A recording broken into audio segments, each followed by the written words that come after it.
일의 흐름을 끊었다가 다시 시작하거나 반가운 사람을 만날 때 빠뜨릴 수 없는 것이 있다. 바로 커피다. 나는 처음에 노너가 에스프레소와 닮았다고 생각했다. 에스프레소가 커피의 커피이듯이 노너는 사서삼경 중에서 으뜸 자리를 차지하고 있기 때문이다. 하지만 다시 생각해보니 아무래도 에스프레소는 역경에 더 어울릴 듯하다. 역경은 개인이든 조직이든 공동체이든 생과 사, 길과 흉이라는 운명을 다룬다. 사람에게 운명만큼 진하고 쓴맛이 어디 있겠는가. 그래서 나는 에스프레소 자리를 역경에게 넘겨주고 노너에 어울리는 커피를 다시 생각해봤다. 일단 노너는 문장이 강건하지도 않고 웅변적이지 않으며 잔잔하다. 내용도 추상적이거나 고차원적이지 않고 지상파 방송의 아침 프로그램처럼 귀와 눈에 쉽게 들어온다.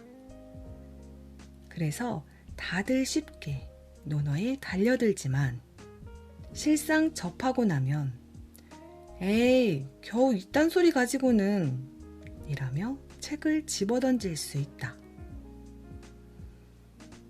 사실 중국 철학사를 통틀어 관심이 가장 넓고 생각이 가장 깊으며 종합 능력이 둘째가라면 서러운 송나라의 철학자주의도 처음에는 노너에 별다른 매력을 느끼지 못했다. 그냥 늘 부모님으로부터 듣는 좋은 말씀과 같은 잔소리로 생각했을 정도다. 조선의 이이도 그랬다. 두 사람은 도교와 선불교에 심취하는 등 먼 길을 돌아온 뒤에야 비로소 노너의 매력에 푹 빠져서 그 묘미를 느끼기 시작했다. 쉬우면서도 깊은 맛이 있는 바로 노너의 특징이다. 그래서 나는 노너를 카페 모카에 견주어 본다.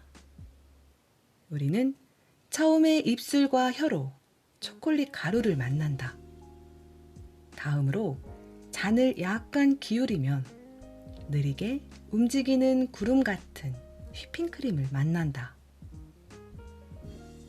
휘핑크림이 입술에 닿을라치면 에스프레소와 데운 우유로 된 카페 라떼가 입속으로 쏙 들어온다. 다른 맛의 침입에 잠시 움찔하지만 좀 있다가 다시 컵을 기울인다. 기호에 따라 달리 만들어 먹겠지만 카페 모카의 세 가지 맛과 느낌은 그렇게 진하지도 그렇게 자극적이지도 않다. 혀를 잘 굴리면 다르면서도 한 곳에 어우러진 맛을 음미할 수 있다. 인생이 어찌 한 층으로 되어 있겠는가? 노너도 여러 층으로 되어 있다. 따라서 노너도 평이하지만 사람에 따라 읽을 때마다 맛이 다르다. 이 때문에 이거 왜 이래? 라고 흠칫 놀랄 수는 있지만 금방 다른 맛으로 버무려진 맛의 향연을 즐기게 될 것이다. 카페 모카의 잔을 기울이면 또 다른 맛을 느낄 수 있듯 노너도 읽고 들여다보면 다른 맛이 나의 마음으로 들어와 자리를 차지한다.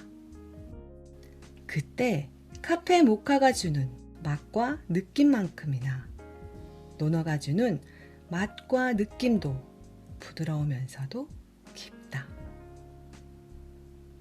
공자는 노너에서 세상 사람들을 괜찮게 만들어서 사람 사이를 아름답게 물들이는 품격을 이야기하고 있다. 사실 공자라고 하면 사람들은 그를 개인의 인격에 초점을 맞춰 성인이라 말한다. 그만큼 그와 나 사이에 차이가 벌어지게 된다. 하지만 공자를 철학과 종교의 성인으로 높이 띄우기 이전에 고단한 시대를 슬기롭게 헤쳐나간 지도자로 보자. 그는 오늘날보다 더 빡빡했으면 빡빡했지. 결코 느슨하지 않았던 시대를 살며 절망 속에 희망을 길어내고 혼란 속에 질서를 찾아내 그것을 널리 퍼뜨리려고 안간힘을 썼던 인물이다. 이로 인해 주유철환이란 말이 생겨났다. 수레를 타고 세상을 뺑뺑 돌아다녔다는 뜻이다.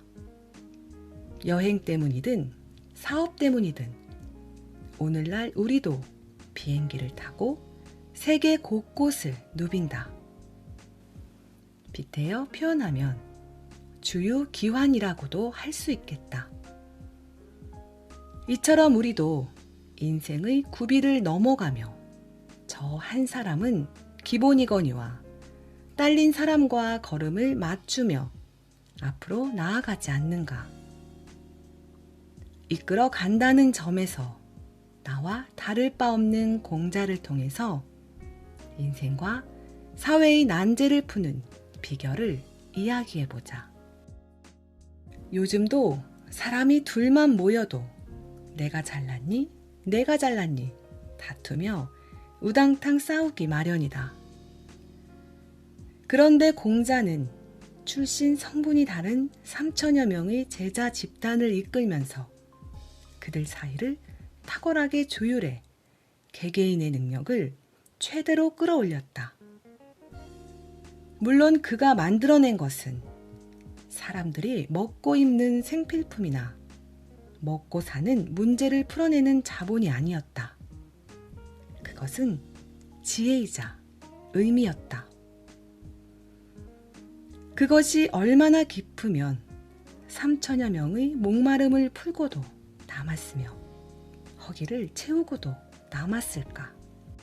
이로 인해 공자의 말과 행동이 그의 죽음과 함께 사라지지 않고 시대를 넘어 오늘날까지도 인류의 정신적 자산으로 이야기되는 것이다.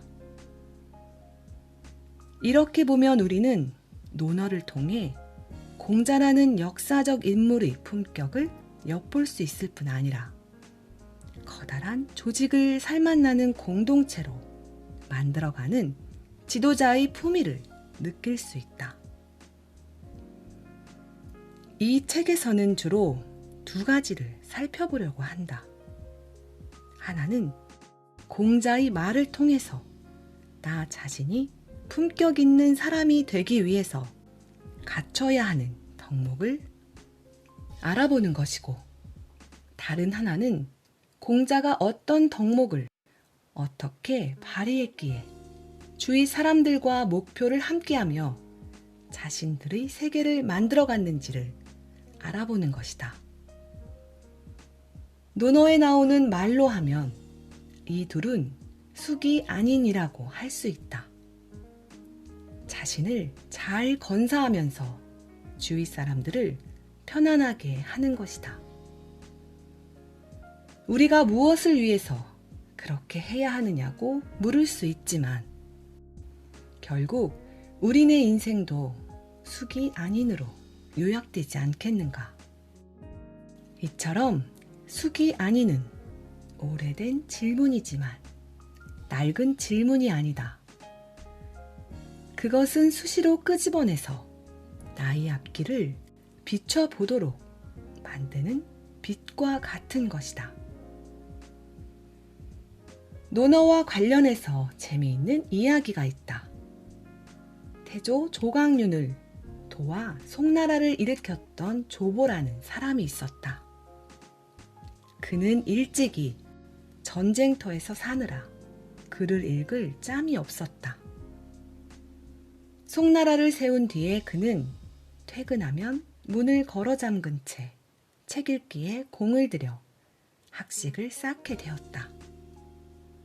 하지만 조광윤이 죽고 태종이 즉위한 뒤에 조보가 승상이 되자 주위 사람들은 조보의 짧은 가방끈을 두고 수군거리기 시작했다. 겨우 논어 반쯤 읽은 사람이 뭘 하겠느냐는 투였다. 조보는 이런 소문을 듣고서 자신을 변명하지도 않고 허세를 보이지도 않았다. 그는 솔직하게 말했다. 지난날 논어 반권의 지식으로 태조를 도와 천하를 안정시켰으니 이제 그 반권의 지식으로 태종을 도와 태평한 세상을 만들겠다. 이 일로 인해서 반부논어니 반부논어 치천하라는 고사가 생겨났다. 사실 우리가 이 세상을 살아가는데 꼭 많은 지식이 필요한 것은 아니다. 많이 안다고 꼭 인생을 잘 사는 것도 아니다. 또 많이 배웠다고 꼭 투자를 잘하고 사업을 잘 경영하는 것도 아니다. 문제는 핵심이다. 나무에 비유하면 고갱이다. 중요한 것은 많이 외워서 때에 맞게 읊조리는 것이 아니라 고갱이를 꽉 잡고서 언제 어디서든 그것을 자유롭게 쓰는 것이다. 그렇게 하려면 단순히 들어본 것으로는 부족하고 그냥 아는 것으로도 부족하다. 제대로 알아서 언제든지 불러낼 수 있도록 아는 것이 늘 준비된 상태에 있어야 한다. 그러기 위해서는 많이 아는 것이 아니라 핵심을 제대로 알아야 한다. 우리는 논어를 좀 안다며 여기저기 떠벌리는 허풍쟁이가 되지 않고 조보가 되어야 한다. 논어를 피와 살이 되도록 읽어야 하는 것이다.